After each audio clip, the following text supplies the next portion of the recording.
Ho, ho, ho, ho. Everybody was karate fighting. Ha!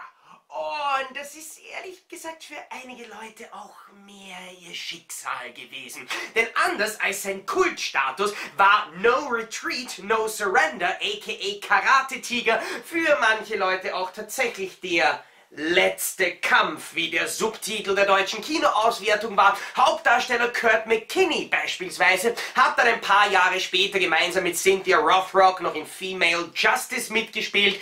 Wesentlich mehr lässt sich an seiner 14 Titel umfassenden Filmografie aus der OFDB aber ehrlich gesagt nicht wirklich rauslesen. Etwas, könnte man sagen, geringfügig erfolgreicher war da sein großer Gegenspieler in dem Film. Der hört nämlich auf den, glaube ich, nicht ganz unbekannten Namen Jean-Claude Van Damme. Der hatte lustigerweise seinen allerersten Filmauftritt erst 2 Jahre vor No Retreat, No Surrender, nämlich als uncredited Soldat in dem Chuck Norris Action Vehicle Missing in Action, bevor er dann im selben Jahr noch in 3 weiteren Filmen mehr oder weniger bedeutende Rollen spielte, beispielsweise in Monaco Forever als, und ich zitiere, Gay Karate Man, beziehungsweise in Breaking und Rhubarbar als Hintergrund irgendwas Tänzer. Karate-Tiger 1986 war tatsächlich die erste große Rolle für Jean-Claude Van Damme und gleichzeitig auch sein Durchbruch. Immerhin durfte er dann 2 Jahre später in schon seinem nächsten Filmprojekt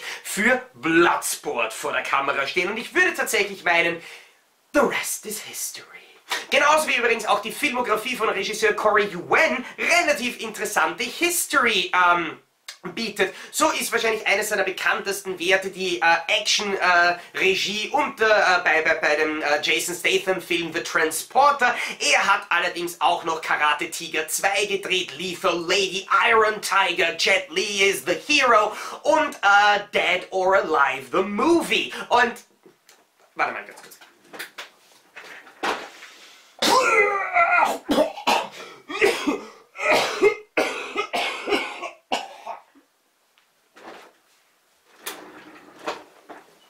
Außerdem gibt es in diesem Film natürlich noch weitere großartige Talente zu sehen. Aber was für mich bei Karate Tiger aus dem Jahr 1986 dermaßen bewundernswert ist, ist, wie schön der Film diesen Zeitgeist und diese Jugendkultur aus den späten 80er Jahren eingefangen hat. Alleine eben Hauptdarsteller Kurt McKinney, sein Sidekick, diese, muss man schon wirklich sagen,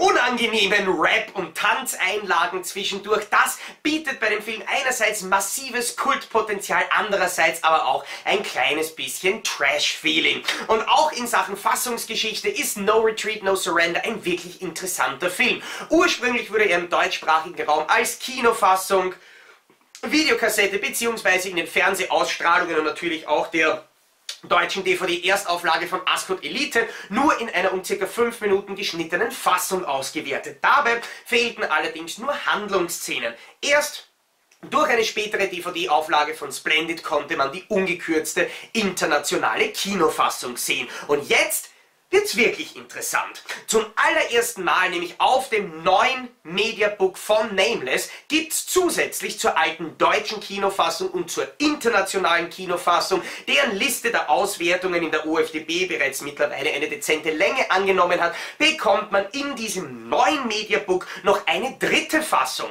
nämlich einen 15 Minuten kürzeren US-Cut des Films, der nicht nur mit zahlreichen Kürzungen und Straffungen daherkommt, sondern auch noch mit einer komplett anderen Inszenierung und einer komplett anderen Filmmusik. Und das ist tatsächlich ein Goodie und eine Beigabe, die jetzt mit diesem Mediabook zum allerersten Mal auch in deutschen Gefilden, in den Heimkinos der Filmfreunde Einzug gehalten hat. Mit Einzug gehalten hat, meine ich, dass der Release bereits ein bisschen mehr als einen Monat zurückliegt, nämlich Ende August 2019 war es soweit und Nameless hat die nächsten Mediabooks veröffentlicht. Aber soweit so gut, die nächsten Releases des Titels stehen sowieso schon an. Aber bevor wir uns jetzt wirklich auf das mir hier vorliegende Mediabook zu Karate Tiger stürzen, möchte ich noch einmal einen Blick auf die Covergalerie werfen. Ganz besonders möchte ich einmal dieses Mediabook erwähnen. Das ist nämlich das allererste Mediabook, das Nameless von Karate Tiger veröffentlicht hat, mit eben der internationalen ungekürzten Kinofassung mit 99 Minuten Laufzeit und eben der alten deutschen Kinofassung, die circa 5 Minuten entbehrt. Cool war bei diesem Release vor allem, dass man einerseits das Mediabook haben konnte, aber auch eine der grenzgenialen Nameless-Büsten mit einer, finde ich, absolut coolen Pose von Jean-Claude Van Damme mit dabei. Diese beiden Teile sind allerdings wirklich streng ausverkauft. Für die weitere Zählung übrigens wurde dieses Original-Mediabook, dessen Release bereits etliche Jahre zurückliegt, einfach einmal als Cover A bezeichnet. Jetzt, Ende August, kam dann Cover B. Das ist limitiert auf 333 Stück und zeigt uns zum ersten Mal eine leicht adaptierte Version des amerikanischen Kinoplakats zu dem Film. Für das Cover C, von dem man ebenfalls 333 Stück angefertigt hat, liegt eine neu angefertigte Coverzeichnung vor, die eben exklusiv für den Mediabook Release von Nameless angefertigt wurde und meiner Meinung nach ebenfalls wirklich absolut genial aussieht. Natürlich hat man auch bei Nameless an die Retro-Fans gedacht, nämlich mit dem Cover D, der klassischen Retro Collectors Edition, wo man in dem Fall übrigens, finde ich, relativ cool, mit diesem grauen Rahmen rund um das Cover das Design der alten Ascot VHS-Kassette nachgeahmt hat und natürlich auch das alte deutsche VHS-Cover zeigt. Jetzt allerdings, in Kürze, erscheint der Film dann noch einmal in einem Cover E. Das ist limitiert auf 500 Stück und wie der Button auf dem Cover Artwork schon einmal zeigt, exklusiv bei Media zu bekommen, beziehungsweise für all meine Zuschauer vielleicht interessant, dass man dieses Mediabook auch bei Pretz-Media bestellen kann. Dieses Motiv bietet das alte deutsche Kinoplakatmotiv, wobei das für das Mediabook recht deutlich bearbeitet wurde. Das alte deutsche Kinoposter bot einen blauen Hintergrund, bot den Filmtitel in riesigen Lettern oberhalb des Bildes dar, wurde hier relativ stark adaptiert, wobei meiner Meinung nach das Design, so wie es hier auf dem Mediabook ist, absolut hervorragend aussieht und vor allem auch deutlich besser zu den anderen Mediabook-Motiven passt. Zu guter Letzt gibt es noch ein Cover F. Das ist ebenfalls limitiert auf 500 Stück, ebenfalls sowohl bei Media als auch bei Pretz-Media zu bestellen. Zeigt mehr oder weniger als Cover Artwork die bekannte Jean-Claude Van Damme Pose, die auch auf dem Retro VHS Cover zu sehen war, ist ebenfalls limitiert auf 500 Stück und als einziges Mediabook aus der gesamten Linie der Karate Tiger Mediabooks handelt es sich dabei um ein wattiertes Mediabook.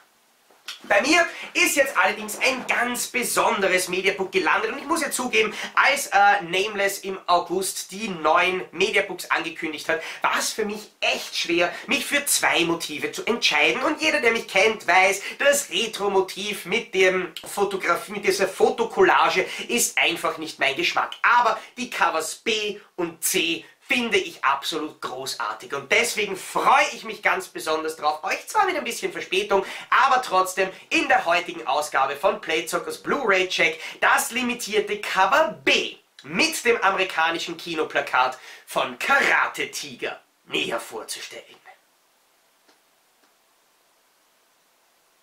Nicht zurückziehen, nicht aufgeben. Das ist definitiv ein Spruch, den kennen wir Filmsammler ja auch nur zu gut von diversen eBay- und Filmundo-Auktionen beziehungsweise dem ein oder anderen Kauf in diversen Facebook-Gruppen. Ja, man muss hartnäckig sein und manchmal hat man einfach das Glück und bekommt genau das, was man haben will. So habe ich jetzt auch tatsächlich das riesige Glück bekommen gehabt, das ausverkaufte Mediabook mit dem Cover B von Karate Tiger hier noch einmal von Nameless als Rezensionsmuster zu bekommen und das ist definitiv eines der absoluten Schmuckstücke, meiner Meinung nach eines der schönsten Cover-Artworks, die ein Mediabook im Jahr 2019 bekommen hat. Was mich nämlich bei diesem Cover-Artwork so sehr fasziniert, ist die Tatsache, dass es sich zwar grundsätzlich um ein Original-Kinoplakat aus dem Jahr 1900 86 handelt, dass dieses Motiv allerdings hier auf dem Cover Artwork von dem Mediabook so aussieht, als wäre es vor 5 Minuten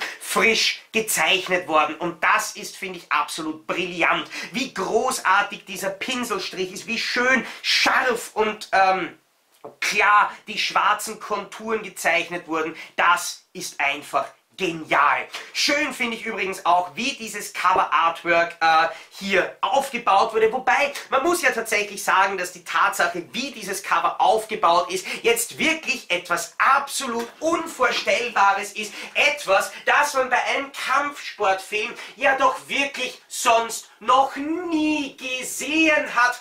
Aber was natürlich bei dem Mediabook von Nameless, von No Retreat, No Surrender ebenfalls absolut genial aussieht. Jean-Claude Van Damme und Kurt Kinney stehen sich gegenüber in einem zerrissenen Cover-Artwork, wo wir eben im Hintergrund, hinter den jeweiligen Gesichtern auch großartige Kampfposen von ihnen sehen, umgeben von der quasi jeweiligen Landesflagge des Charakters, den sie in dem Film verkörpern. Wunderschön finde ich eben auch, wie hier unten dann der deutsche Titel auf dieses Mediabook integriert wurde und natürlich wie von Nameless gewohnt auch hier mit Partial Gloss Effekt veredelt wurde. Das ist ein wirklich wundervolles Cover Artwork, perfekt für dieses Mediabook aufbereitet, wunderschöne Farbe, wunderschöne Detailschärfe und für mich einfach nur großartig.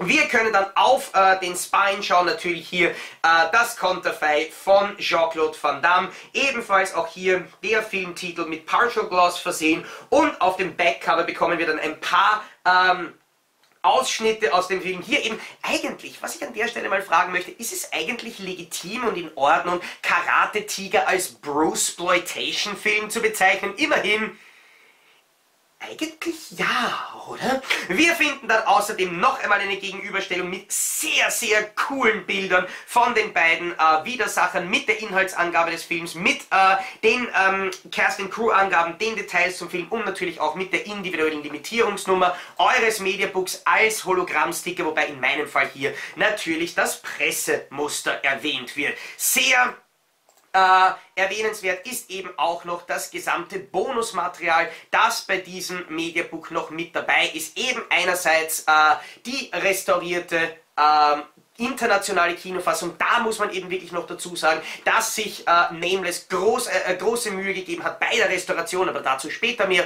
Es gibt außerdem noch die deutsche Kinofassung mit deutschem Ton und auf der zweiten Disc zum amerikanischen Cut sogar noch einen Audiokommentar mit dem Drehbuchautor des Films. Wir wechseln jetzt einmal ins Innere des Mediabooks. Da finden wir beispielsweise die bekannte Jean-Claude Van Damme Pose, die auch auf dem Mediabook mit Cover unter Anführungszeichen A zu sehen war, als Frontcover vom Booklet. Wir finden Van Damme auf der Blu-ray und auf der rechten Seite ist dann Kurt McKinney auf der zweiten Blu-ray-Disc eben mit dem US-Cut. Sprich, auf der Van Damme-Disc sind die internationale und die deutsche Kinofassung und der US-Cut, der wirklich stark abweicht von den beiden anderen Versionen, ist auf der McKinney-Version drauf. Eine DVD gibt es in diesem Mediabook nicht. Wir schauen einmal ins Innere.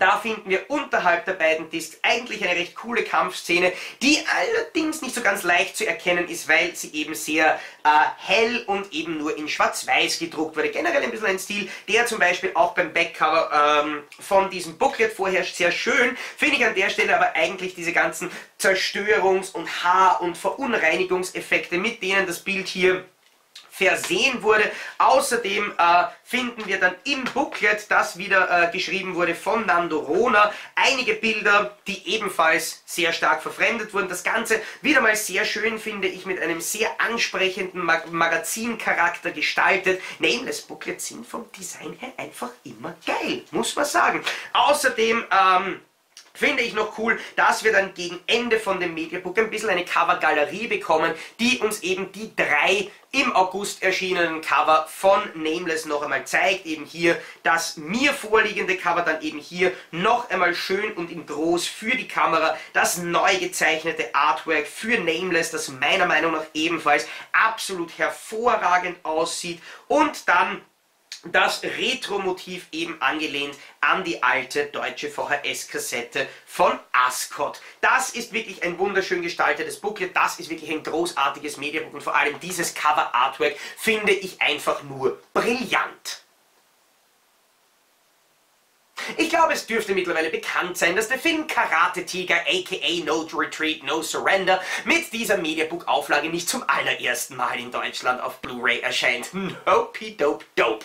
Aber es erscheint die internationale Kinofassung zum ersten Mal in einer restaurierten Version, die Nameless hier extra für das neue Mediabook angefertigt hat und deswegen möchte ich euch auf jeden Fall im nächsten Segment von Playzockers Blu-ray-Check wieder einige Screenshots aus dem deutschen HD-Transfer direkt zeigen.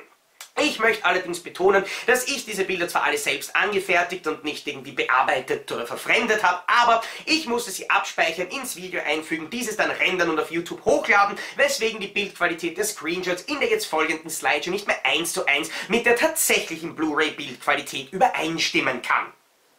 Und wie man gesehen hat bei einigen Vorschaubildern, die Nameless damals sogar schon auf Facebook veröffentlicht hat, hat sich diese Restauration wirklich ausgezahlt. Vor allem was die Farben und was teilweise auch den Verschmutzungsgrad des Bildes betrifft, ist diese Neuauflage jetzt auf jeden Fall der alten Auflage deutlich überlegen. Trotzdem erkennt man dem Film natürlich deutlich an, dass es sich um ein Kind der 80er Jahre handelt, was aber definitiv auf gar keinen Fall als Kritikpunkt zu bezeichnen ist. Meiner Meinung nach bietet das Bild eine hervorragende Schärfe und auch vor allem in den näheren Aufnahmen eine großartige Detailzeichnung. Das ist etwas, das bekommt die Blu-ray absolut brillant hin. Die Farbwiedergabe ist in einigen Szenen wirklich hervorragend, ist in anderen Szenen aber ein kleines bisschen seltsam eingefärbt, was aber in meinen Augen in erster Linie an den damaligen Produktionsumständen bzw. dem verwendeten Filmmaterial liegt und nicht auf das neue Remastering zurückzuführen. So gibt es einige Szenen, wo die Gesichter meiner Meinung nach ein bisschen zu sehr orange ausschauen,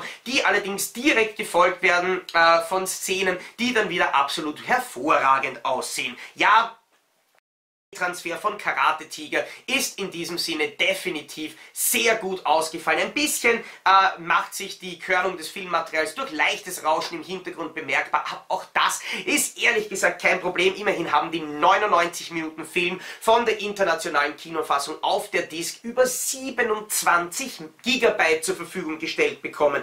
Die 5 Minuten kürzere deutsche Kinofassung bekam dann nur mehr 16 GB. Da könnte man, wenn man sehr genau hinschaut, im Hintergrund teilweise leichte Kompressionsspuren erkennen, was man aber in der internationalen Kinofassung definitiv nicht tut. Der Vollständigkeit halber möchte ich auf jeden Fall dazu sagen, dass alle Screenshots, die ihr jetzt hier in dieser Slideshow gesehen habt, von der internationalen ungeschnittenen Kinofassung stammen und die meiner Meinung nach von der Qualität her wirklich überzeugend ist.